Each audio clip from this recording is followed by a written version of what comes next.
Now, after the target, the X-rays you have already produced, you contain all those X-rays in a very small, but from all around, and then you leave it to come out through a very small opening slit, and those electrons or those photons, X-rays, can come out from that slit, and then they are made to hit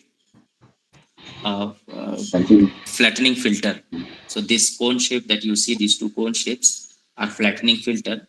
This one is flattening filter free beam, and this one is an electron scatterer. If you need an electron scatterer, you will make your electron fall in this electron scatterer.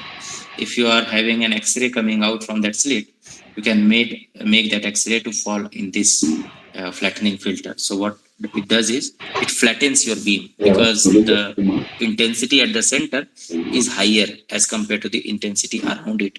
It's like a torch. When you blow your torch, the central part is the most lit one. It's having the highest intensity.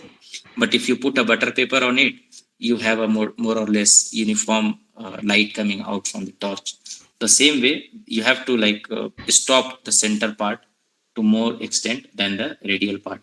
So that is why this kind of shape is used to flatten the beam. Now, after the beam passes through this kind of shape, the output of the beam is now more flattened. So this is why it is called flattening filter.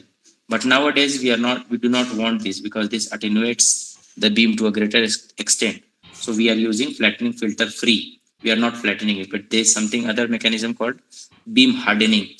So beam hardening should we discuss.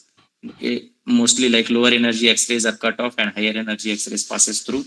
So now you have a net higher energy distribution of the X-ray when it passes through this flattening filter or this filter. Then the lower energy X-rays are not very good for treatment, because they will now interact with the skin and they will cause more skin reaction than the actual treatment. You require higher energies. So that is why this filtration is very important.